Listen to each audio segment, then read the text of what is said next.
When we talk about what a trailblazer is, it's usually associated with the words pathfinder, pioneer, or vanguard. So how about we add change agent to that? Welcome to TrailBlazerz Radio, a unique podcast platform that speaks about a myriad of subjects. We are not afraid of opening closed doors, and we always tell it like it is, period. We are accessible on various social media platforms such as YouTube, Facebook, and Instagram. We're also accessible on various streaming audio platforms such as Spotify, Google Podcasts, and so much more. It is our mission to ensure that you are educated, entertained, and edified. And we thank you for tuning in to us.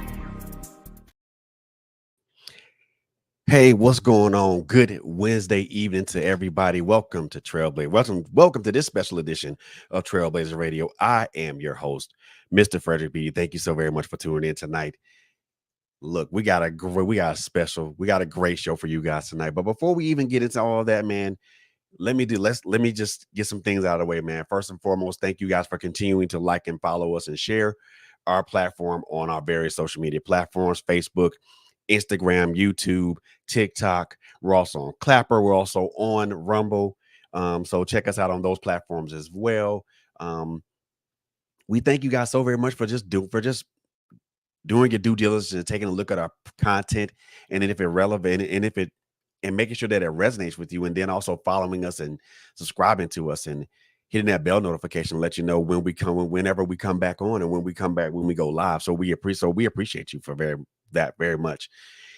If you guys missed last night's show with LHG, you guys missed a great one. In my feelings about my feelings, man, that was a powerful show last night. So if you guys want to stay on top of content such as my sis LHG, such as T-Wade, Kaisa Rodriguez, and myself, make sure you follow us on our various social media platforms. Again, we're available on Facebook, Instagram. We also have a YouTube channel. We also have a Rumble channel. We're on TikTok, and we're also on Clapper. So follow us on all our various social media platforms, so that way you can be informed about when we go live or when we post content. And we thank you guys for just liking and sharing our content. So now, with that out of the way, let me give introduction to the young lady of the hour that I have right now, man. Again, like I said, this is a special edition, and I am excited to have this young lady come in and talk to us. But before I do that, man, let me just give you guys a little bit of introduction to this lady. So first and foremost, this young lady hails from Carson, California. She's been holding her craft since the tender age of 11, and she's been gracing stages since 13. She's been molded from an early age to have an indelible mark on the music industry. She draws profound influence from icons like Michael Jackson and Tupac Shakur. Through her raw and compelling lyrics, she masterfully sketches the contours of experiences and observation, inviting listeners into the world as she sees it. This versatile talent has shared stages with giants like Nipsey Hussle, T.I., Warren G, Sugar Free, and the Black Eyed Peas. And she's also shared with her West Coast contemporaries, such as YG, RJ, and Joe Moses. Man, she's a dynamic artist. And one of the other things that she also done in 2020, and we're going to talk about this, her music has debuted on TV. Her music debuted on TV music placement on HBO's acclaimed series Insecure Season 4, which was created by Issa Rae. She also has had her music on an array of other shows, from sporting highlights, including House of Ho, MLB, and NHL highlights, Baddies West, Bad Boys Club, All American, and other notable placements. And she also has a notable music placement in the 2004 Netflix show, Netflix's Infamy. So, without further delay, let me bring this young lady up on the stage right now. Ladies and gentlemen, introducing to some and reintroducing to others, please welcome Carson, California's own Miss P.Y.T. Hey y'all. Hey, what's going on? How are you? I'm good. California, sunshine, it's Hey, good. West, West Coast dreaming. I get it. West Coast.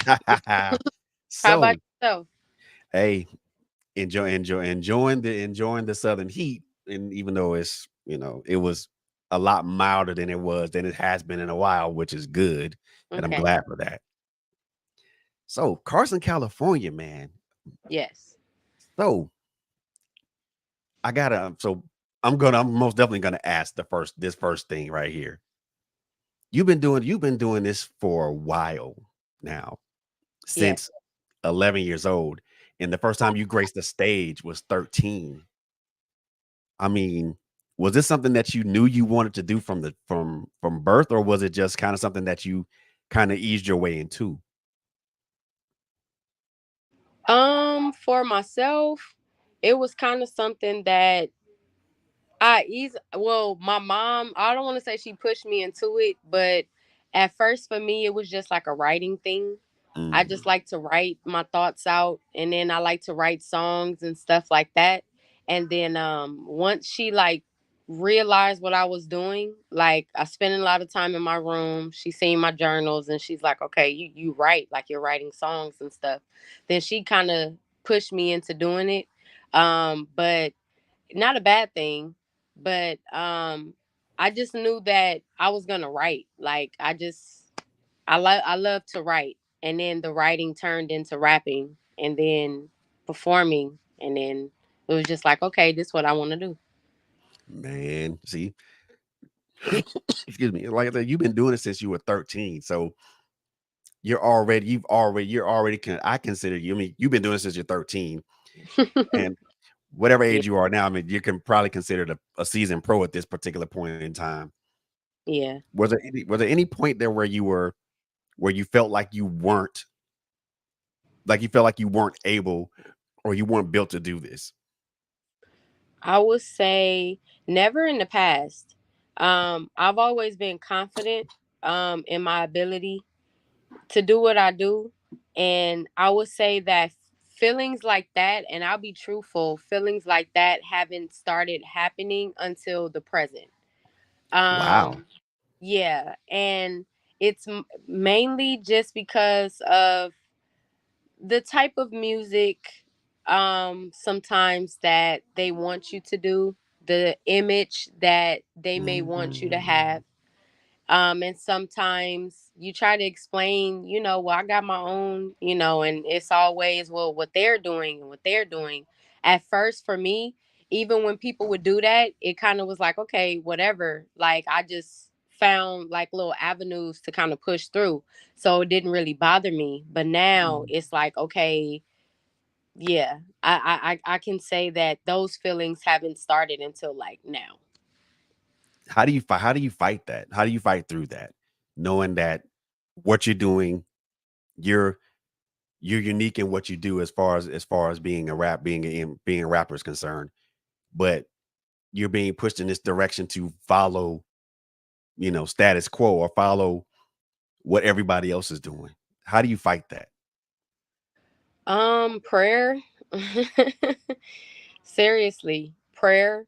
And basically just staying, like, I'm not on social media. I haven't Right. been on social media for a couple months. I'm not gonna lie. Because even that gets to you. Sometimes you Mm, don't, like sometimes you forget that a lot of that is a facade. A lot of that is a character. A lot of right. that is they don't want you to see so much, of course, of them struggling or actually going through things like that because it's not appealing. It's appealing if you see the money, you see the twerking, you see the, I guess, accolades or whatever.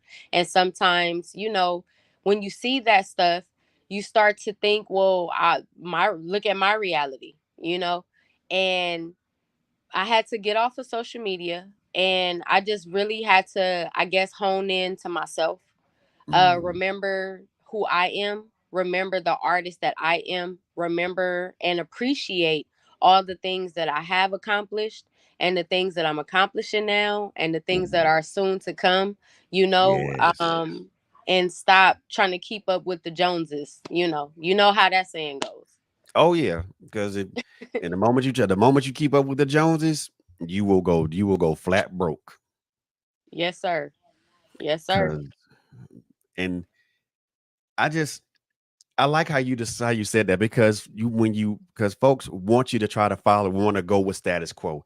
They want you to try to go with the sexy reds and the Meg the Stallions and the Cardi B's and the Nicki Minaj's and sometimes it's just not.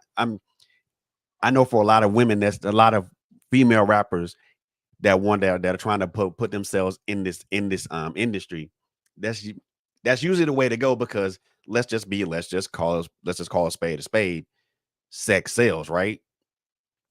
But whatever happened to integrity, whatever happened to just, being there just based up on raw talent, you know, based up on the talent of your pen or based upon the talent of or your delivery and your charisma or your stage presence. I mean, those things count for something. They should count for something, right?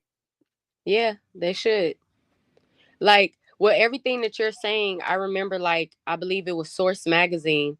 I used to buy Source Magazine because I always wanted to see how many mics, they gave an album or a mixtape. Like, what was the rating on someone's single? And they really gave feedback. And it made artists, in my opinion, really work for that. Like, I remember when Lil Kim's, what was it, The Naked Truth, I believe. Yeah, I think she got all five mics, and it was a big deal. Number one, because she's a female artist. Number two, it's like, she the delivery, what she's writing about, her truth, the reality, of what she's going through, going to court, going to jail, yada yada yada. But I agree, like it should be off of talent and skill, but I guess the talent now is, the gimmicks. So I mean, and you gotta do what you gotta do. gimmick. But I mean, but gimmicks on, but again, I think we both can agree that gimmicks only last for a certain amount of time. Yes, Gimmicks sir. gimmicks have a shelf life, Mm-hmm. but for me, true skill and talent doesn't have a shelf life, you Yeah. know. And as you can tell with the gray hair on my face, I grew up again. I grew up. I'm a '70s baby that grew up in the '80s and the '90s. Yeah. So I was exposed to female MCs of the like of MC Light, Queen Latifah, Mm-hmm. Bahamadia, Roxanne Shante, Mm-hmm. those women, and then on top of that, even being exposed to like ladies like Mia X, and then other women, other female MCs. I'm like, these ladies can actually go, Yeah. and I'm like, and I'm and I guess I'll say it's wrong for me to compare apples to oranges because I guess if I could put one of those ladies up against a Mia X or a Queen Latifah or MC Light, it would really be no comparison. Yeah. At least in my book, it wouldn't be I because. can. And then I look at that as like, dang, that's. I mean, it wouldn't be hard for me to judge that way, but I also look at it as being a tough place for a lot of. I looked at it in the '90s. It was easy for women to be respected upon their skills, Mm-hmm. their lyrical prowess, what their delivery and things of that nature. But now it's like, what do you? All you got is a body. All you doing is twerking. I mean, really? Yeah. What's that? I mean, And I get it, as far as the my body, my choice, my movement, whatever you want to call it, I get it. It's just that the talent. mm-hmm, That's the only thing, and I think that they try to deflect all the time, and say, oh, y'all talking about the past. It's not about the past, it's just about talent. It's just really about skill. And if your skill is really just bending over twerking, and you're just rhyming words like Mother Goose, it's like, what's the point? Yeah, you're getting your streams, but as we've been seeing recently and we've been knowing for years, you got bots. People are boosting numbers with bots, so are you really getting the streams that you're getting? It's just it's a lot. these days I feel like that goes into the music industry. um it's different. It's totally different now. It really was skill. I remember when I was doing mixtapes and printing up mixtapes, and it was about showing that you can actually get out in the street and sell, you know, and really keeping tabs on that. Now it's just like I said, you kind of can upload your song to anything, boom, I want a million streams, and if they find out, they find out. If they don't, hey, I made Whatever, it. whatever Yeah. happened to whatever happened to the days of Too Short selling tapes out the trunk of his car. Mm-hmm. So, like I said, you're from Carson, California, and I lived on the West Coast for about 7 years. So I'm kind of sort of familiar with certain aspects of the West Coast hip hop scene. Yeah. Been a minute since I've been around, but I noticed that it's a lot different than it would be for any place else because it doesn't because like here in Atlanta, it's basically just based here right there in Atlanta, but in California, you have cities like Carson, San Diego, Los Angeles, Sacramento, and all those other places. And each scene to me is different.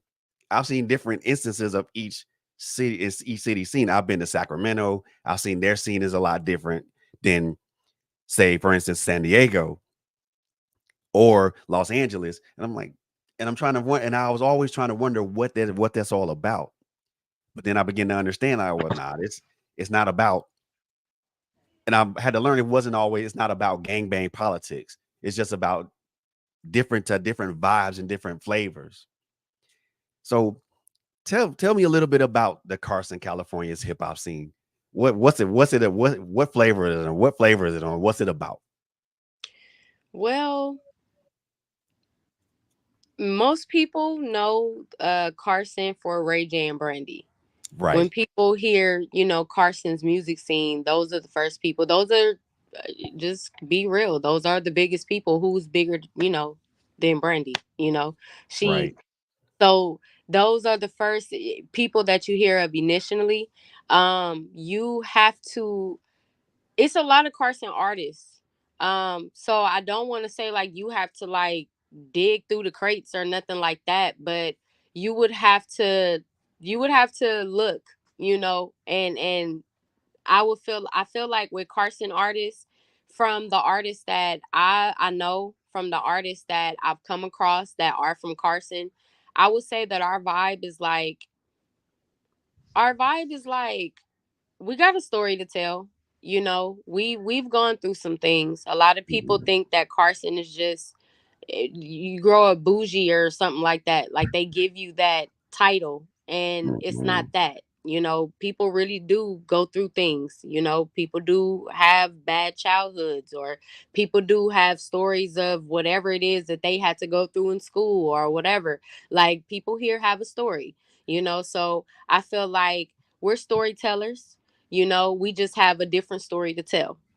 No, indeed. seriously, like, no, it may not be helicopters every night. No, it may not be people starving or talking about they got to borrow sugar all the time. It may not be like that. But we, in essence, we still have a story to tell. um I would say that we're fun. A lot of Carson music that I hear is like fun, party.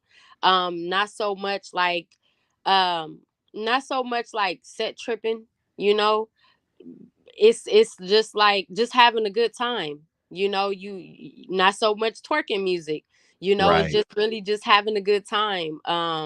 That's crazy. Yeah. With the Carson scene, is just when they're doing party music, it's really just about having fun. They're just telling the story still about how the function was, or what they got popping, or they pull up to the what is it, the little takeover or whatever, the cars racing, descriptive.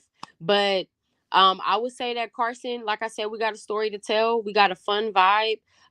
We have a good time, but at the same time, it goes down. You'll find those artists that rap about the stuff that goes on after dark. They tell those Mhm. stories of it get popping sometimes. Sometimes that you gotta watch your back. you know. So yeah.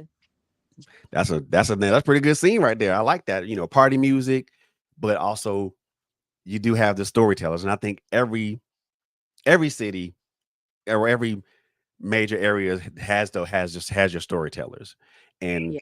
I think those are ones that those are ones that I latch on to, because for me, I think, and consider me old school again, but when I think about the West Coast hip hop scene, and I'm thinking more or less without without without naming cities or anything of that nature. When I think about the West Coast hip hop scene, I think about guys like Ice Cube, Mac 10, Dub C, but I also put guys like Mac Mall, um, Looney Coleon, Killer Tay, J.O. Felony, um, Mozzie, Prezi, those guys, all those guys. So when I think about West Coast, I don't think about just one city. I think about where all these guys come from, because I started listening to Mozzie um, around 2020, and I was like, "Damn, this dude's a story. This dude's a damn storyteller." I mean, Yeah, he is. even though in even though some of the stuff is laced with gangbang politics, which is something for me I can personally not I can personally overlook, or I can personally overlook or ignore, because for me it's about understanding where he's coming from, or what he's the story he's trying to tell, as opposed to trying to just hone in on just that part of it. And I'm like, damn, this dude's a storyteller. And what really made me latch on to him, um, I think it was a song he did with Sally Rue, Take It Up with God. I was like, oh my word. Okay, yeah, I'm locked in at that point. And for me, I've always had, because just because, and I lived in California for a while, but again, I've always been my heart has always been in that been on the West Coast vibe, because number one, it's a different type of storytelling, you know. And the question that I want to ask you is, when you think about the evolution, when you think about the evolution of West Coast hip hop from the days of NWA to now,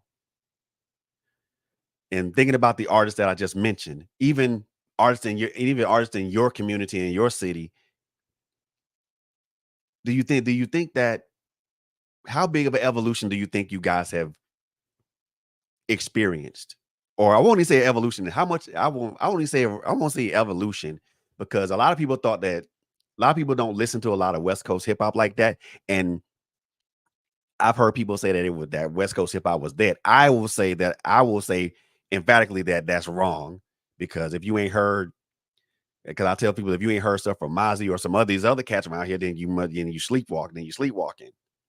But how much of an evolution do you think you guys have made from those humble beginnings with NWA to now?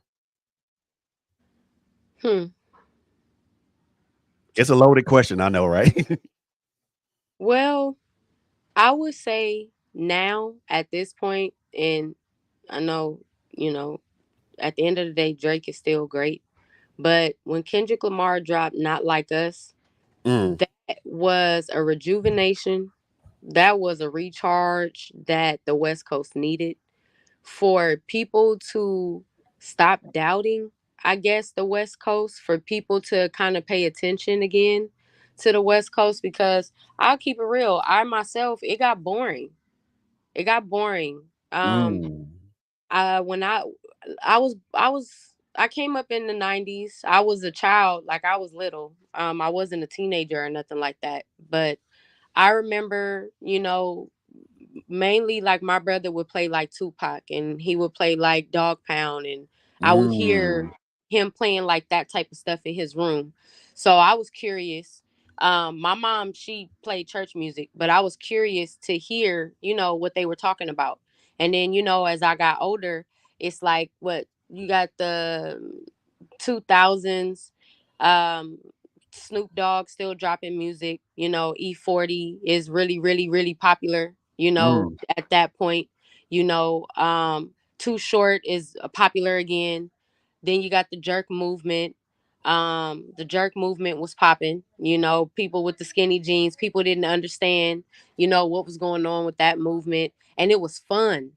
It was fun. Like it was fun. It was like you would hear things that artists was recording in their rooms on the radio. Mm, Like literally these people, and I know it to be true. First of all, you can hear from the mix and master. You can hear from the quality. But right. these people were literally like when YG first came out with Tooted and Booted. If you listen to the original Tooted and Booted that made it to the radio, the quality is not the best, you know. But then when you listen to the version for real, when you listen to the version that came out on 106 and Park on the video, then you hear, okay, yeah, they got in that studio and cleaned it up. But I felt like at that time, people were looking at the West Coast again with that whole jerk movement. There was so many West Coast artists that were coming out. It was so much music that was hitting the radio. People were getting videos, like I said, on 106 and Park, like people were paying attention. And then I don't know what happened. Um, Tyga, you know, he was coming out, you know, he got signed to Young Money. People like, okay, the West Coast got something to talk about. And then I don't know what happened. It's like it started to be kind of a decline. It was people still coming out. You got Mozzie, you got people that was still coming out, but it's like people were doubting the West Coast and what Mm, they really could do. It was like, you know, we don't want to hear the same beats. We don't want to hear the same lyrics. Y'all wear the same stuff. Like y'all stuck in the 90s. Like y'all, nobody wants to hear y'all sound. And it's crazy because it's artists literally that we seen the last few years coming over here, you know, to get they sound, or coming over here to get popping. But it's like people was counting us out. Now, like I said, because of Not Like Us, you can look at the numbers. You can look at the podcast. You can look at the conversations. You can even look at all the music that West Coast artists are putting out now. You know, in a way, flooding, because it's like people are looking. People are looking just because of that right there. It did something. It was just like a recharge. It was something that I feel like the West Coast needed. We're already known for beef. Let's be real. right. We're already known for that. Um, we're already known for, I guess, being combative. We're already known for coming at people. So when he did that, it's like, okay, not only did, you know, he do what the West Coast do, but he did it in a way to where he bullied. You know, that's something that the West Coast used to do back in the day, you know? So I feel like now maybe it's gonna get fun again, but I do feel like the last few years it was just the same. Sometimes it felt like the same artist, and it was keeping us stuck in a certain time period. And it's like it's time to move past that. It's too many good West Coast artists out here, too many cities. The IE area is starting to, you know, for the last few years, they've been getting buzz as far as Riverside area and stuff like that. They're getting big now. Everybody on the West Coast is starting to get, you know, their city's name out there. It's time to move past that era of the lowriders and all that. That's good and that's fine, but come on. We got some new people. We need some new blood. I feel you on that one. And to be honest with you, I mean, again, signature sound. For me, the signature sound of the West Coast was a Dr. Dre beat. I think anybody who's any exactly anybody who's my age can would make that a when you think about West Coast, you think that's synonymous with a Dr. Dre beat. But then Hmm. again, for me, I've a I listen to producers like Battle Cat. I'm like, damn, that's Hmm. different. And for me, and I know I'm saying this to be in agreement with you. There's a new sound when it comes to West Coast hip hop now. It's not those it's not the synth heavy stuff or the bass heavy stuff now. Even though every once in a while you may hear that. Not all the time, but not all the time though. Now it's more I've heard a lot of more up tempo stuff. I'm like, okay, Hmm. they going with the up tempo stuff now. Okay, cool. Let's see how they run it. And then I hear somebody like, oh damn, they ran it. And Hmm. and I like and again, I'm gonna agree with you again wholeheartedly with when Kendrick dropped They Not Like Us. I mean, I think it was a wake up call for. I think it more than just a rejuvenation. I think it was a wake up call for a lot of for everybody on that side of the map. That Yeah. hey, either evolve or stay Mm-hmm. behind, Mm-hmm. and and we have to evolve. You have to evolve as a musician. You have to evolve as an artist. I mean, you just can't do the same things all the time. I mean, the a good example that I can use that's pertinent for me was the group Outkast. Yeah. Every album they dropped, it was something different about it. Yeah. Whether it was, you know, Dre doing beats or whether it was live instruments, it was always something about it in the production values of it that made it so different and made it so appealing to people, you know. And then and again, you know, we talk about female, we talk about and I'm not gonna call see, I'm used to calling an MC whether they're female or female. Yeah. You know, this thing about, you know, femcs, I mean, I could get with it, but I me being an old school guy, I can't, because the simple fact of the matter is whether you're male or female, if you have skills on the microphone and you got wordplay, I'm gonna call you an MC. Period. But if you spit Babylon, nah, I can't do that. I mean, Yeah. and I can't regulate. I can't get with that. However, like I said, there's some. I'm more of an old school guy, so I am gonna stick with Queen Laws and those guys. I mean, you on the other hand are beginning to be one of my favorite new artists, actually. from Thank you. listening from listening to both the songs that your your manager sent to me, and we're actually going to play one of them right now. This song is called 24, and once the song concludes, I want us to talk a little bit about that, but when we come back, I also want to kind of talk about how you came across this amazing opportunity to have your song, want to have your music played on a very popular HBO series. Yes. So, ladies and gentlemen, I'm going to introduce this song to you guys. Matter of fact, I'm going to have you introduce this song because, yeah. All So, right. Well, so do the honors. all right. Well, y'all are tuned in to Trailblazers. You feel me? They call me P.Y.T, and we are about to drop my song, my single, 24. It is 2024. We all got the same 24. What you do with yours is your business. What I do with mine's, I'm going to go get it. Drop it. Yes, ma'am. 24 hours. 24, 24. 24 hours. 24. 24,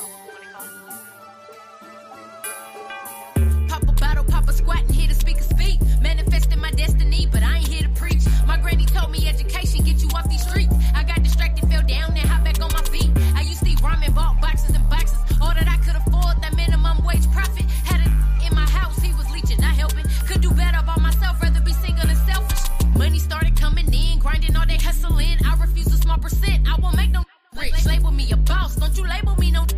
Focused on the dollars, leave wealth for my lineage. Thought I would stay down, but I rose up like a rose. Makeup, got my weight up, look at me and say goes. Out front with the lace front, say what I say and it goes. How you mad at me for living mine? We got the same 24. We got the same 24. 24. All you do is complain 24. 24. Do the most, get dough 24. 24. All my ladies keep bands 24.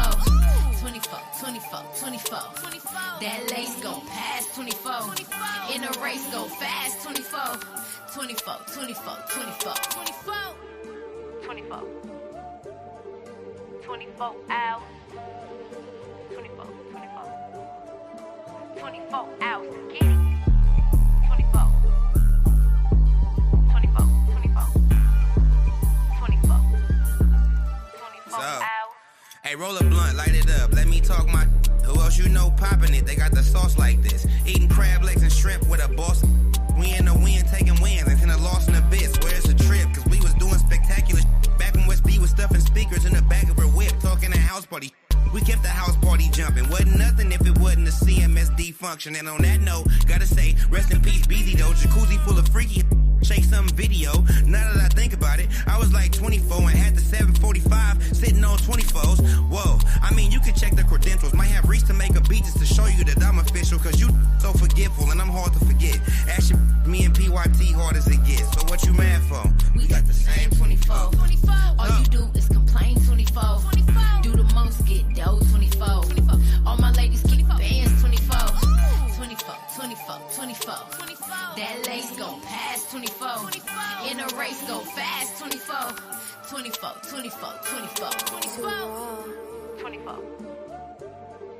24 hours. 24 hours to get it.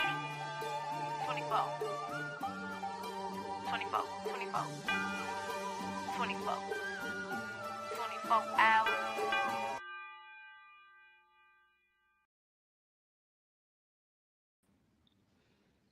Yeah.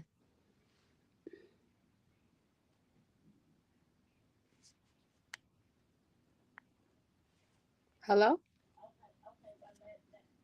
And I'm muted. Golly, I always forget to unmute my microphone. Look, what y'all know about that right there? That's hitting on some whole other vibes right there. If y'all ain't feeling that, I don't know what type of bones y'all got in y'all body, but God, You that got right it. that right there slaps for real. Thank you.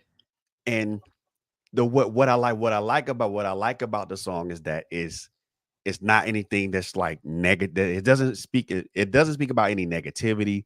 It's really about doing what you have to do within the 24 hours that we're all given. Yep. And we all got the same 24 hours. And I like how you put that. We all got the same 24. So what are you gonna do with it? Are you gonna complain those 24 hours or you gonna go get it 24 hours? I love that song, man. Look, Thank you.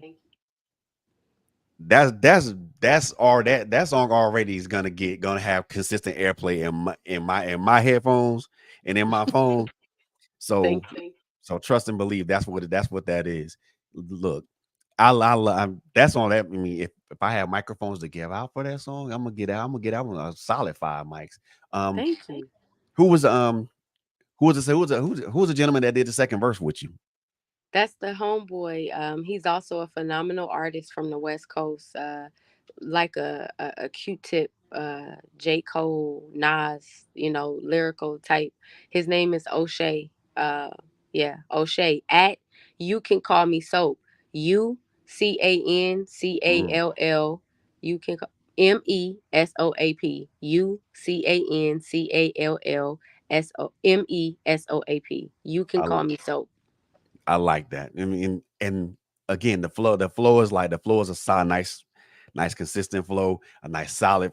Look, I mean, and again, I'm an old school dude, but when wordplay and rhymes and lyricism come together, oh yeah, Hmm. we in the zone with that, and I love that, man. Again, I'm gonna, if I was on a Source magazine and I had heard that single, yeah, that's getting a solid 5 mics for real, up and down the Thank you. board. So, and that kind of leads me to something that I was thinking about.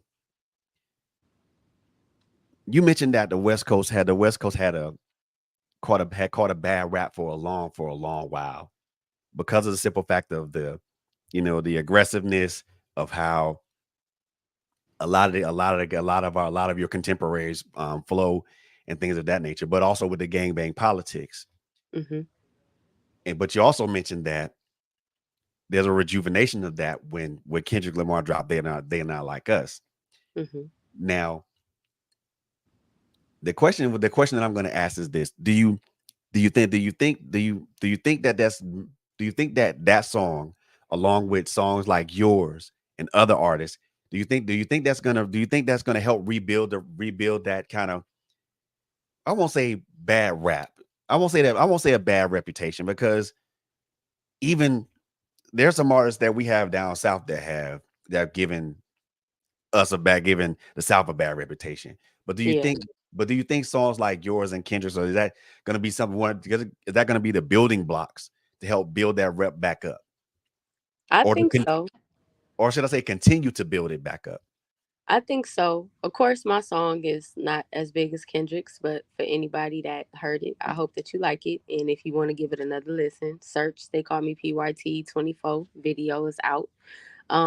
But I think that it helps.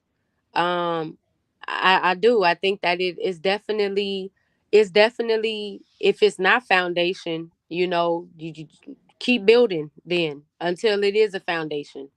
Yeah. Because like I said, I mean, we had a signature sound, we had a signature look. We know what we're known for, and they not like us is basically saying, we take accountability. We understand what we're known for. We know what our vibe is, our style is, or what you guys think of us or whatever. But at the end of the day, y'all not like us. Mm-mm. And I want to say that I feel like we should embrace the fact that we're different. Everybody, every coast is different, from each other. But I think that we kind of we should embrace the fact that we are different, and we should want to expand on other people who are dropping music that are giving us a new sound, or giving us a new platform, or helping us build a new foundation. Add what you got to it. If everybody just add a brick, then we can easily rebuild. But I mean, if you just down talking it, or if you're not trying to add to it, then it's going to stay stagnant. It's going to stay where it's at. Yeah, and you had in order for you to be, in order for that to change, in order for that to move forward, you have to innovate. And I think Hmm. that's what I think that's one of the things that Kendrick did when he did that, when he dropped that song. But also, again, it's I believe it's going to be a combination of song songs like his, but also more songs like yours and other independent artists that independent artists that represent the main a lot of these cities on the West Coast. Because for me, the West Coast hip hop scene is a very, very it's a healthy but and a thriving scene, but it's also a very diverse scene. Diverse scene, and it's diverse from city to city. So Hmm. you're gonna be exposed to something different every city you go. Riverside's not gonna be like Carson. Carson's Hmm. not gonna be like San Diego. San Diego's not gonna be like LA. LA is not gonna be like Sacto or none of that or none of Yeah. those. And you're gonna see that each city you go. But and see that's the one thing that I like about it. I love the diversity of each city being something different. It's not like um here in Atlanta where everything is just amalgamated, boom, right here, right in the city. And Yeah.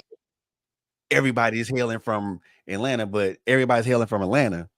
And nobody like, geez, but now the now the one now and there's some other artists that are from other cities in the state of Georgia, but do you hear about them all? But do you hear about them like that? You Yeah. don't. You don't. Um, One of the more popular artists here that I've listened to in recent years was a group called Field Mob. They were from Albany, Oh, okay. and I'm like, oh damn, they're different. But then I got hooked. Like, okay, and it's a different sound, it's a different vibe, all those things. But that's why. But again, for me, that's what I like about the West Coast. It's so different because every city is going to offer you something new, and it's going to be a different experience sonically. Yes. And for me, it's all about that sonic experience. You know, it's more than just for me. Again, I'm an old head, and I'm always going to say that. For me, it's always about beats, rhymes, and life. I'm always going to hear the beat first, and then I'm going to hear the rhyme, and then I'm going to try to see where those two intersect and Hmm. how they impact me. But I do want to talk about something that I mentioned earlier in your introduction. You were able to have your music played on several different shows, several different programs, and to me that is a major accomplishment to Thank have, you. especially on a really really popular HBO series such as Insecure. How did that come about? Man, shout out to my guy Matt. He was a producer on well, he was on Instagram and he actually reached out to me one day, and I didn't know him prior to that. He just reached out to me and was like, "I've been checking your stuff out on Instagram and I like your music. I like your flow and I want to see if you're interested in making music for TV." So, I asked him to send me some stuff. So he sent me some stuff. He did like the theme song for Kiki Palmer's show. I believe it was on, was it Nickelodeon? Mm, The Kiki VP show. And I've heard then of that. yeah. So her show, and then he produced for Tyga. He Mm, produced for a few people. So he sent me some links. I listened to it, and for me, I prayed about it. I pray about stuff. Um, I feel like I mess up when I don't pray about stuff before I act. That's when I mess up. mm, But I prayed about it, and I was like, all right, for sure. And I reached out to somebody that I was working with at the time, and I told them about the opportunity, and they kind of was like, "Oh, are you sure?" I think basically like things like that just don't happen. And I'm like, "Well, I'm going to do it anyway." And then they ended up hopping on board. Went to the studio, recorded 3 songs, and all 3 songs got purchased, and all 3 songs got placed, and all 3 songs got picked up, and they continue to get picked up for the rest of what that year, leading into the next year. Yeah, leading into the next year. So 2020, going into 2021. And then they kept asking me just to make new music, send in more music. And then from there, that's when other libraries contacted me and were like, we would like you to make music for our library. So that's how that all came about. wow. And then, like I mentioned before, ladies and gentlemen, she has music on Insecure. Um, I think what I forgot the no baddies eat baddies. Yep, House of Bad Boys Ho, LA, Bad Boys L.A., House of Ho. And there was another one. The show's on the tip of Major my Major League Baseball ma- highlights, wow. So hockey highlights, man, motocross. she this lady's got music everywhere, Yeah. and to have a vast library of music out there that people can listen, that people will be able to catch on to and listen. So, ladies and gentlemen, don't be surprised the next Major League Baseball highlight or NHL highlight you listen to, her music's attached to her music. Her music attached to that. Well, can I say something? Since Sure. we're talking about this the first time I'm saying anything about it, but I actually just officially signed to my third library today. Um, Pink Shark Music. I just officially signed with them today, and they purchased some songs for me, and we will see where they're placed. So you guys just stay tuned. Follow me at They Call Me P.Y.T. But yeah, new deal, new sync licenses, new music Mm, placement, film, television shows. So get ready. look at that. That's what I'm talking about. That's what Yeah, I am talking about. That right there is what I'm saying. You know, it's the when what I look at it is it's all about right place, right time. yeah. But it's also about being also about being a good steward over yourself and over the things that you do and know that you know and understanding that you have value, but also in the same time, you know, being humble. Being, I mean, a lot of people, and the way I love the way that you said that it wasn't with an air of arrogance or anything of that nature. It was just straight. It was just all humility. Just like, here's I got another one, but I'm not going to prop myself up about it. It's just, and I like I like your level headed approach to it, because most people would kind of would, if they got signed to another deal, they get the big head and be like, I'm the shit right now, and I'm like, dude, you just signed another deal. You just signed a deal. I mean, what's the big deal?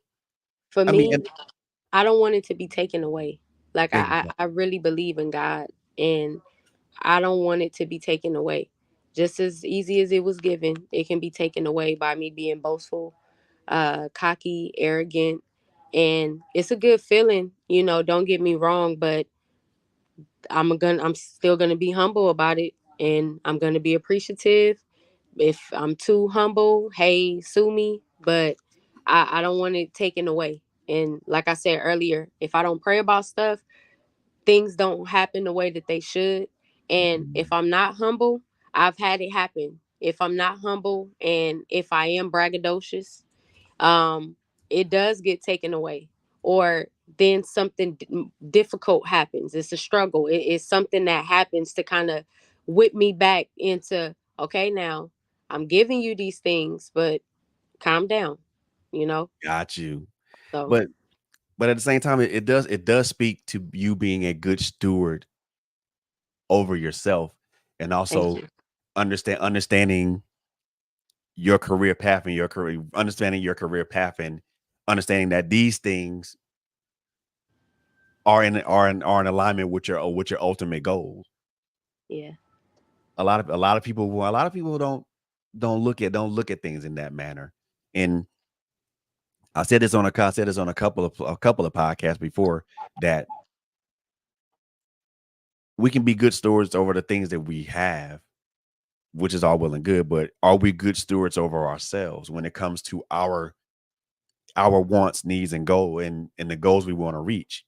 If we're not good stewards over ourselves, then we're never going to be able to reach whatever pinnacle that we're trying so hard to get at. And that mountain that we're trying to climb becomes much harder to climb, because we don't have a path to which way we can climb, and we don't know if every handhold we grab onto is going to be a safe one for us to grab onto, or we're going to slip and fall. And in most cases, when we slip and fall, it's usually where that's usually a singular affair. No one's going to be around to pick us up when we fall, because we got to dust ourselves off and get back to it. But I like how I love your humility in it, and I love how you embrace the humility and not looked at it as something that would cripple you or hobble you. Yeah. Now, one of the things I do want to talk to you about, and I want to have a brief discussion about, you Okay. shared stages with a lot of artists, from heavy hitters like Nip, Ti, Black Eyed Peas, and then also your contemporaries here on your contemporaries, Yeah. um, YG, JR, um, as well as Sugar Free. Has there been anything that they were able to impart on you to help you as far as for furthering your career? I'm sorry. Can you say that one more time? The last part. I'm sorry. Sure. Was there anything that they told you that they imparted upon you to help you further your career? Or was there any advice that they gave you that was helpful in you propelling you and furthering your career? Um, I would say YG.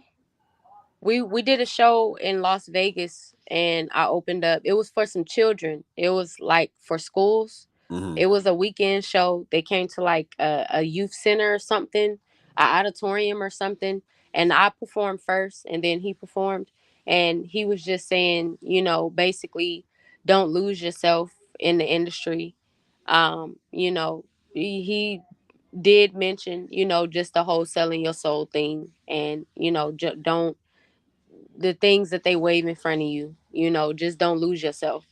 So that was one thing. um Another thing was, I think one of the best things was Will I Am. I used to go to his music school. He had a music school called P.Y.T, in Watts, Oh, California. wow. Yeah. And I went there for about a year or so. um 2010, he came in 2010 with NBC. They were like recording like a episode or something for the news, Hmm. and we were in there like freestyling. And after that, we got to play him like some of our beats and stuff like that. Right. But he was just like, basically kind of like stay true to yourself, but keep going.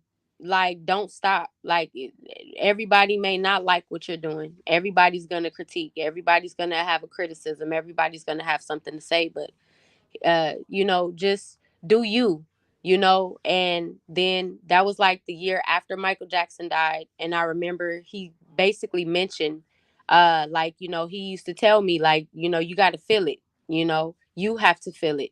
And that was good advice, that he gave the class that day when he came in.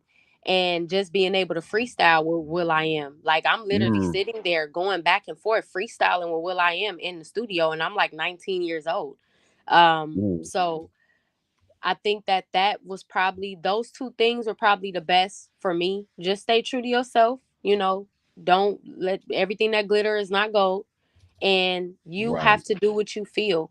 Don't get so caught up in what other people say, because you will lose your creativity. You'll lose yourself in all the critiques and all the criticism and all the comparisons. You got to feel it. So, Mm. And you know what? That leads to the critiques and the comparisons. A lot of, and I'll say this, and you could probably agree with me or not. I mean, the I think the bar is set so high for um women, and then for, I won't say the bar set high, but the bar was set high. But then now the bar is low for women MCs in this business. And to me, and you can agree with me on this one or not. And I think that bar was set low purposefully, because in some instance, or some way or form, shape or form or another, it was determined that a woman, a female can't come with skills, can't come with wordplay, can't come with, mhm. storytelling and things of that nature. And I am totally in disagreement with that. I'm totally in disagreement with this fact that someone said that a woman can't come with those type of things. I've seen female battle rappers eviscerate dudes. Yeah. I've seen that. So there's no way in hell you can tell me that's not a thing. That's not a thing, or that's not something that can happen. But do you agree with the fact that do you agree with the I won't say that, do you agree with the statement that the bar, to me, at least in my opinion, where, and I won't say in my how I think about it, that the bar is set lower, or the expectations are a bit lower for female rappers as far as lyrical talent and more of physical appearance? I most definitely feel that way. I do feel like at first females wanted to be known for their lyrical ability. And then somewhere along the line, someone said, well, hey, well, people don't want to really listen to you. They just want to see your face. They just want to see your body, maybe spit a couple rhymes. But on the other hand, what I will say is, I believe that whether it's a religious point of view or whether it's just a moral point of view, I believe that men are supposed to lead. Right. And men were lyrical. Were. Men were lyrical. Mm-hmm. Men were the ones who were the first superstars, if you will, when it comes to, hip hop, when Mm-hmm. it comes to lyricism, when it comes to people rapping at the parks or rapping in the basements, rapping on the corners. And then you had the girls that seen that, and it's like, well, I want to emulate that. I want to be like that. I got rhymes too. I'm a girl, but I come hard too. So it was like, I want to be like that. But then somewhere along the lines, guys started rapping about sex. Guys started rapping about pimping and hoeing. Guys started rapping about selling drugs. Guys started Mm-hmm. rapping about shooting and killing. Guys started rapping about misogynistic things. Guys started becoming more vulgar. Guys started saying how women should look in on the Mm-hmm. microphone. You have people like Uncle Luke. Everything was suck this. Yeah. So then then you had female rappers who said, well, now I'm going to match that energy. Because I've heard some songs from female rappers back in the day. I'm talking about 90s. And it was like, whoa, like, I see why I never heard of you, because you talking about some the sexual stuff that you Yeah. talking about. These girls is saying some of that stuff, but that right there was outlandish. But women, when the guys started to change, then the women started to change. The women, Mhm. I honestly feel that way. The women started to change, because it's like, now, well, if you can do it, because women have that thing about them. I can do what you can do. Anything you can do, I can do better, or I can do anything just as good as you. So it's like, okay, well, you guys are rapping about it. You guys have sexual freedom, if you will, on the microphone. So I want to have sexual freedom on the microphone. And Right. it's just that when you're a woman, because of the way that you're supposed to be, you're supposed to handle yourself with class. You're supposed to uphold your morals and values. You're supposed to protect your essence. So hearing a woman talk about somebody doing stuff to her private part, or what she's doing with her mouth and stuff, it's like, oh my God, where is this coming from? Yeah. But at the same time, in my upbringing, men are the head, Yeah. and you're gonna do what you feel. It's like a follow the leader. As much as women say, I can do stand on my own 2 feet, in a sense, you're kind of not, because from the time of hip hop, you know, there's debate. They say, there's a woman who started the record label Sugar Hill, Records, and she came out with the first rap group. And then you have the female artists that were around at that time. But the men were the ones that were really getting the publicity. They were the ones that were really getting the attention when it came to hip hop. And women wanted that. That's how I feel. Women wanted to compete with them. Women wanted to be on the same level with them. But then when they started to change, women said, well, we're going to change too.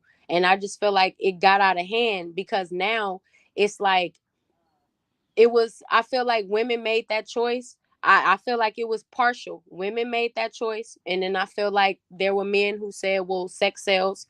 We're going to put you out there like this, and this is what you're going to do. And then I feel like there was a time or a point where it came where women were trying to take that back.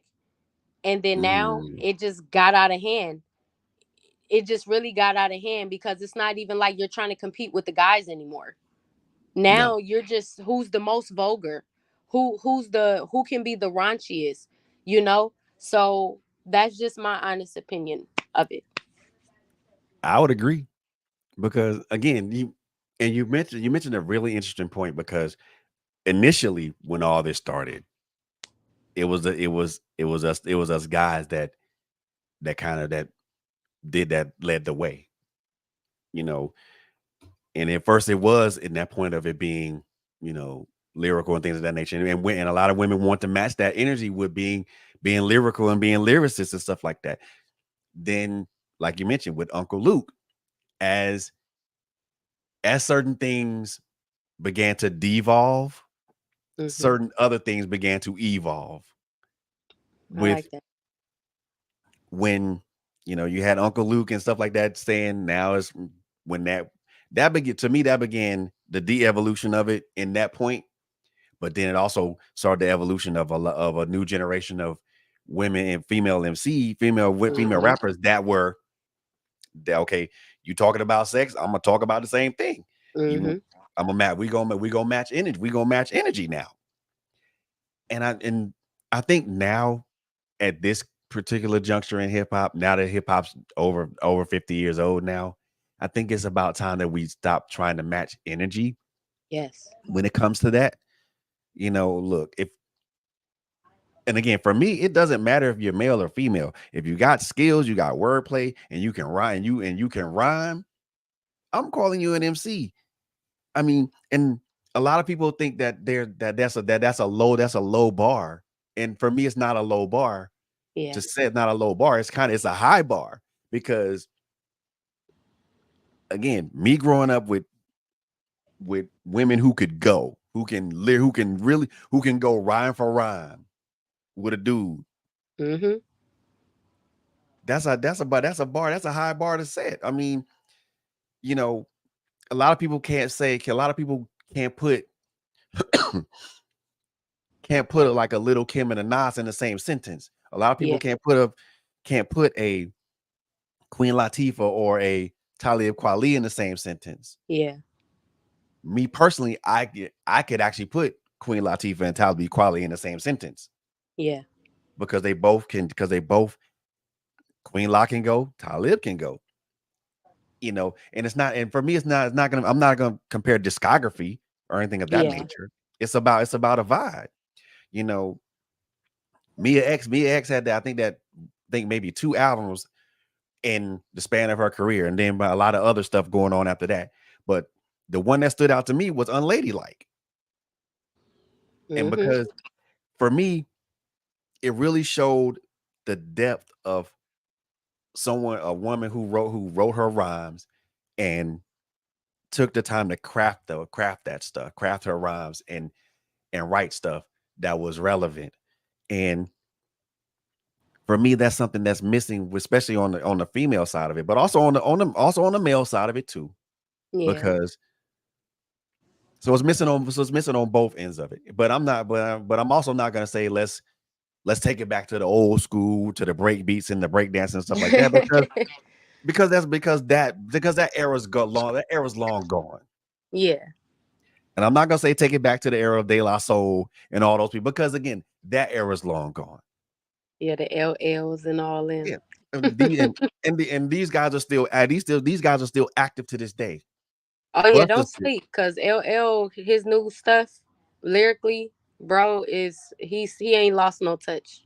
yeah, and Buster can still go. I Yeah, mean, Buster, it's like, Big Daddy Kane. yeah, people sleep a lot on Big Daddy Kane. People sleep a lot on Cool G Rap too. So, Mm-hmm. but and but then people say, well, all those guys are New York guys. I say, well, most of us in the '90s, that's who we listen to. Yeah. Mostly New York cats. I didn't start listening to Outkast and cats like A-Ball and MJG until '94. It had been all Wu Tang, um, a lot of Ice Cube, a whole bunch of um underground West Coast rap, Killer Tay, Mm-hmm. Steve-O, all those cats, and then boom, here comes Outkast '94. I mean, that's when Southern rap really came to Yeah. play for me. But it had always been West Coast, because again, I lived in California. I lived in San Diego for 7 years, and being a Southern cat, being a Southern guy, I embedded myself into that particular culture, and look into what they were doing. I mean, and there were a lot of those cats that could go too. Oh my gosh. Um, I think that I personally met J.O. Felony. Okay. Um, it wasn't an industry event, but I think we were at a local place in San Diego, and we talked for a while. We talked for at least about an hour, talking about his personal growth, his personal story, growth story, and things of that nature. So I think when you get a chance to sit down and talk with people, and you listen to their story, listen to where they are, as opposed to where they've been, Mm-hmm. you learn some stuff. And like you mentioned earlier about matching energy, the guys were doing it, so why can't we do it? Mm-hmm. The guys were doing it, and they didn't get censored or none of that stuff, but now we do it, and it's a problem. Mm-hmm. And for me personally, it is what it is. And I don't worry about looking the other way, because it is what it is. Yeah. But for me, I'm more I'm more of your thought process. How about we bring back the actual talent back to it? Yep. The writing, the lyricism, the wordplay. Can you craft your own rhyme? Actually, can you sell music without bots? Mm-hmm. Like I said earlier, take me back to the days of Too Short selling tapes out the trunk. Yeah. Pop up right at the mall, wherever you at. Pop that trunk open and start selling. What's your pitch? Yeah, What's your exactly. marketing? Yeah, I mean, or better yet, be bold like Nip and sell his mixtape for $100 Uh-huh. and have somebody like Jay-Z buy a whole bunch of them. Yep. But it's all but and it speak and that speaks to confidence, Yeah. confidence in your abilities. And like I said, you're just from listening to the song 24, I know you're someone that exudes that tremendously. You're Thank confident, you. but you're not haughty. And I Thank you. like and some people in this industry, or better, I will say this, in any industry that we're in, whether it's big, whether it's business or you work in corporate America or whatever, ladies and gentlemen, if you humility goes a long way. I can't stress that enough. I can't stress that enough. But I know I'm talking, and I got two more questions I want to ask you before we get up out of Okay. here. Before we get up Okay. out of here. So the first question I want to ask you: what does legacy mean to PYT? Legacy. Legacy means to me something that is going to be here after I'm no longer here. And it's something very important. We're going to make mistakes, we're going to mess up. That's granted. That's going to happen, it's guaranteed. But if you are concerned about your legacy, be mindful of the things that you do, be mindful of the way that you move, because when you're no longer here, those things that were said or those things that were done are still going to be here, be it good or bad.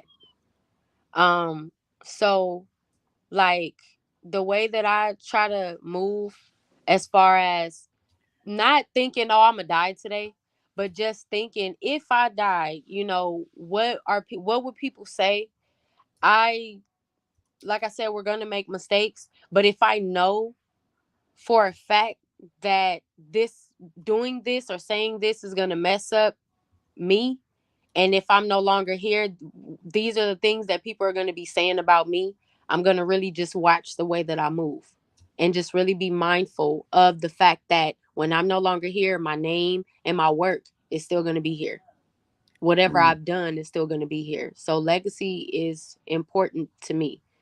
Your name, your reputation, your accomplishments, your downfalls, your trials, your triumphs, your struggles, overcoming, all of those things matter. So just when you're alive, do everything you can. Of course, you're going to fall and people are going to be inspired by when you rise. But just remember that your legacy, all of those things are a part of your legacy, and they're still going to be here when you're no longer here. mm. That's I love that right there because I never thought about it in that way. I never thought about it in that way. I always thought that it was about. Of course, I thought about it. Of course, it's what you leave behind. Hmm. But and as I've gotten older and a lot wiser in this life that I'm living, also understand it's about what you push forward. Hmm. But I never thought about an instance that the way that you thought that you put it, because when we I never thought about when we leave, our words and our actions, they still linger when we're gone.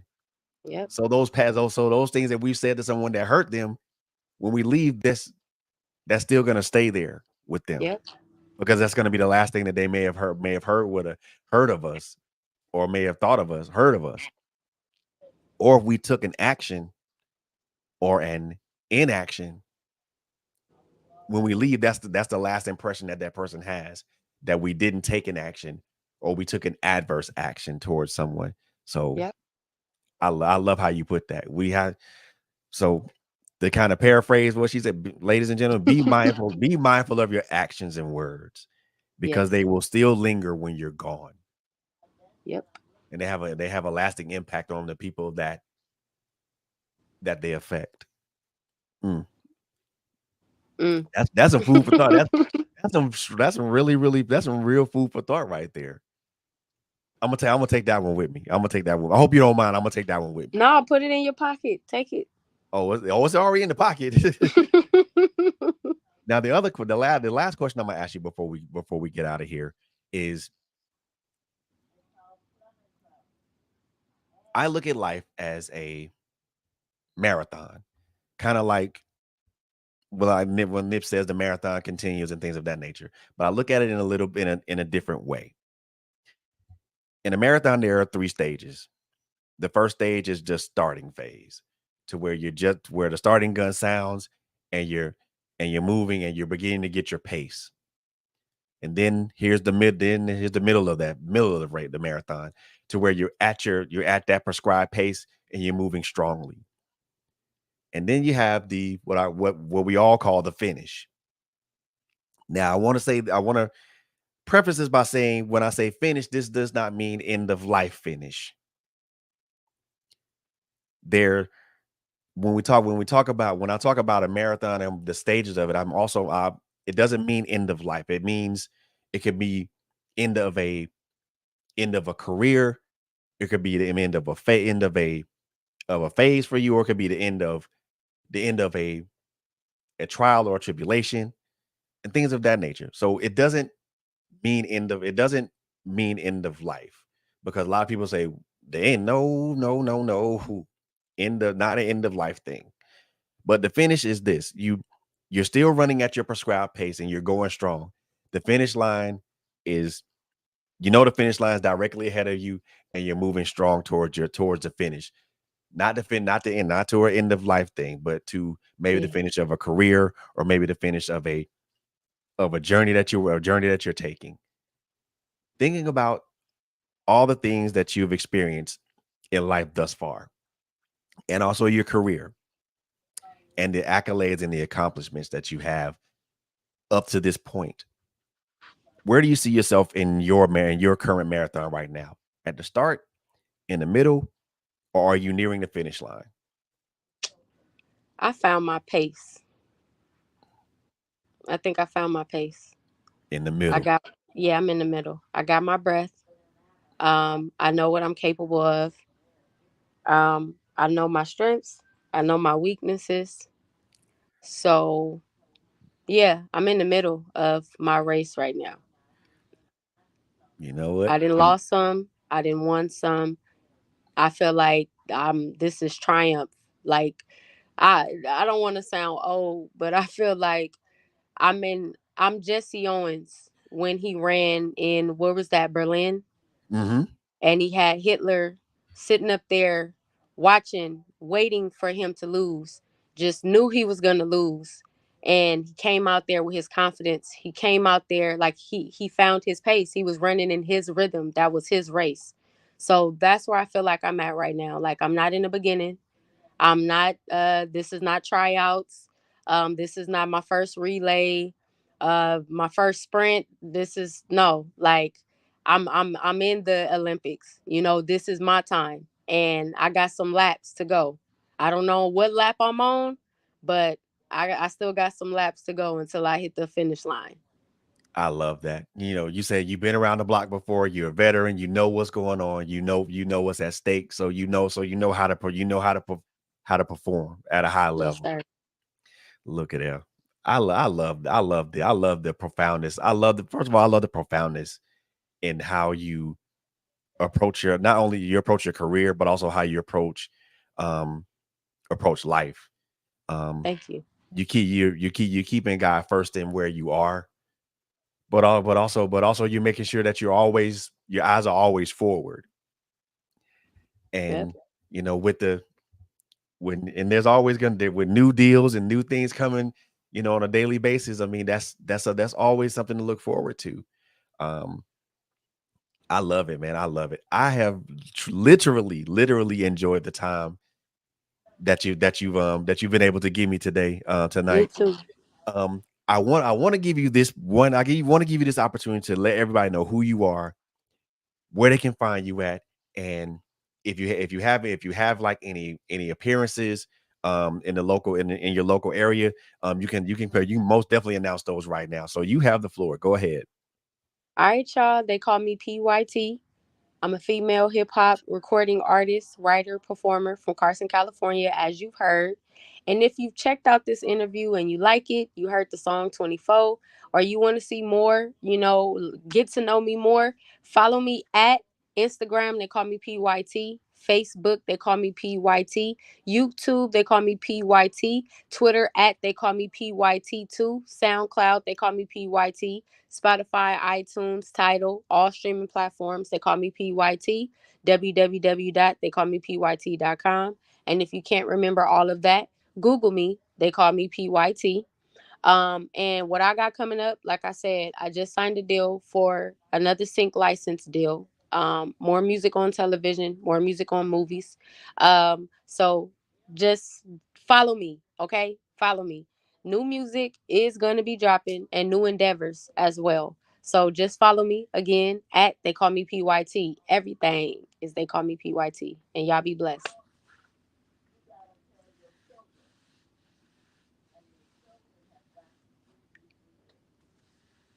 You muted. Ladies and gentlemen, introducing to most and reintroducing to others. Ladies and gentlemen, this dynamic person right here, they call her name is PYT. She is a dynamic artist from Carson, California. Follow her on all her social media at They Call Me PYT, on all the social media platforms. Also check out her website, theycallmepyt.com. Yes. Her new song 24 is out on YouTube right now. There's a video on it. There's a video out right now. So please go check that out. Check that out. And then I just played a song here.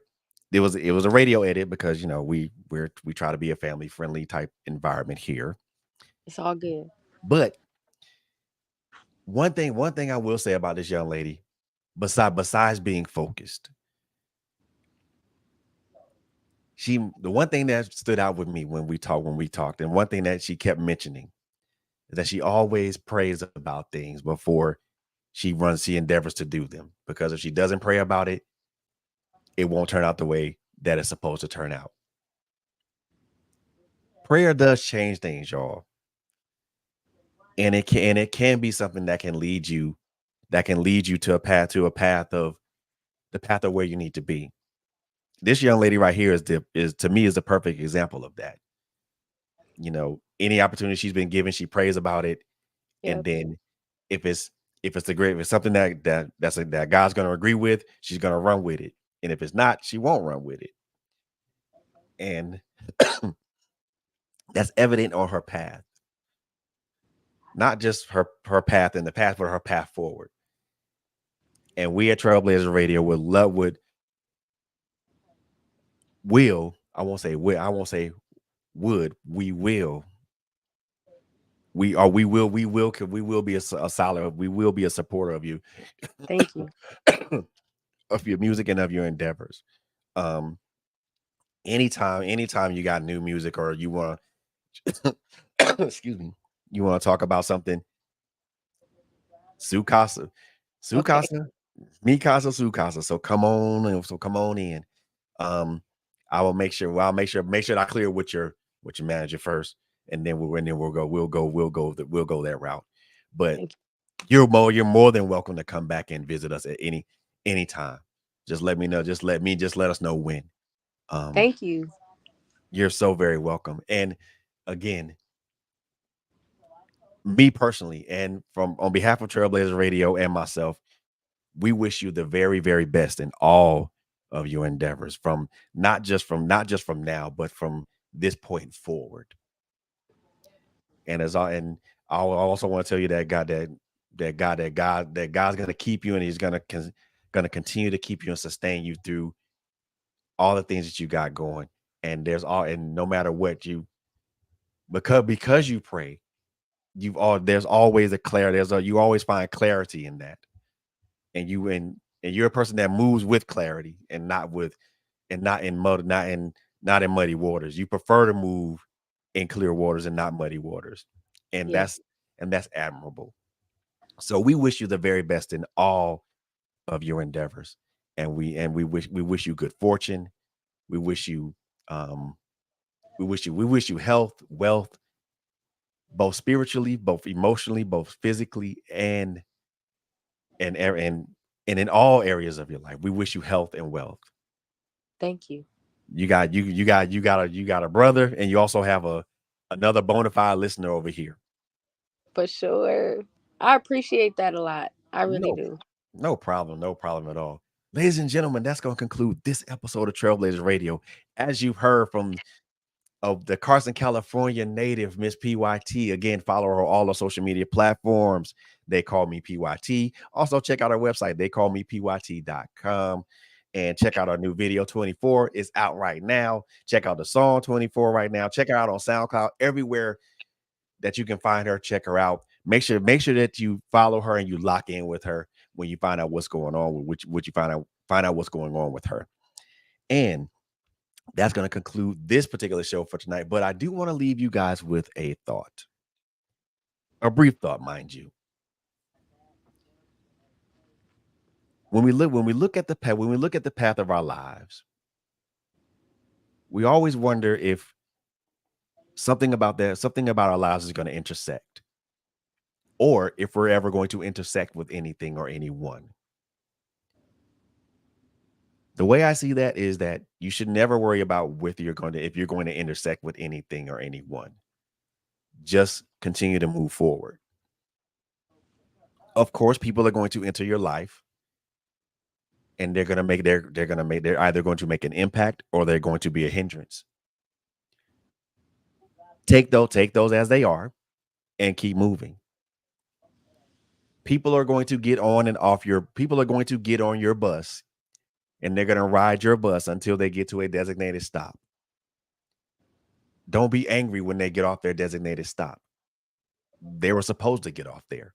They weren't supposed to ride with you for the whole journey. The people that ride with you through the whole journey are the ones that they don't have to always be there since day one. Because sometimes we mix up day one people with people who are destined to be with you.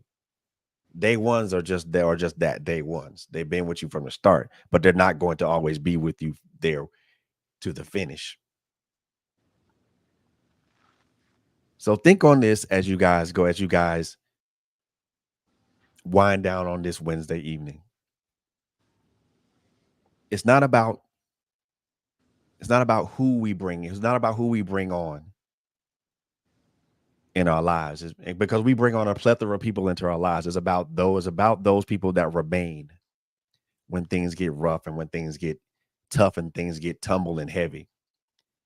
Those are the people that will remain on your bus, and they'll ride with you until you reach that designated, until you reach that finish.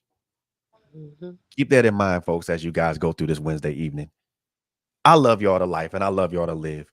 Make sure you guys tune in again. Make sure you guys tune in again with us again. Thursday night. Not sure if anybody's going to be on. I actually might come on because I might have something to say. But also make sure you tune into Critical Conversations with my sis LHG. Also Sofa and Chats with T and K, Tony Wade, and Kaiser Rodriguez, as well as T Wade to the Point with my brother T Wade. Make sure you guys tune into us and follow us on all our social media platforms. And on that note, we are going to be out. But before we go, I am going to replay. Yes, I am. I am going to replay 24 by my new sister, not only in Christ, but also in being a creative, because being a rapper is a creative. Yes. My new creative sister, P.Y.T. Y'all be blessed. I love you guys to life. I love you guys to live. You guys be good. And we're going to see y'all on the next one. Peace. Peace.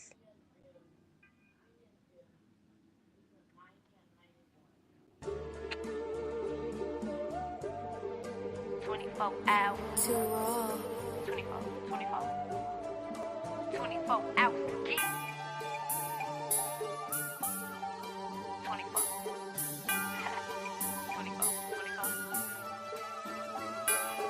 24. Pop a bottle, pop a squat, and hear the speaker speak. Manifesting my destiny, but I ain't here to preach. My granny told me education get you off these streets. I got distracted, fell down, and hopped back on my feet. I used to eat ramen, bought boxes and boxes. All that I could afford, that minimum wage profit. Had it in my house, he was leeching, not helping. Could do better by myself, rather be single and selfish. Money started coming in, grinding all day hustling. I refuse a small percent, I won't make no rich. Label me a boss, don't you label me no.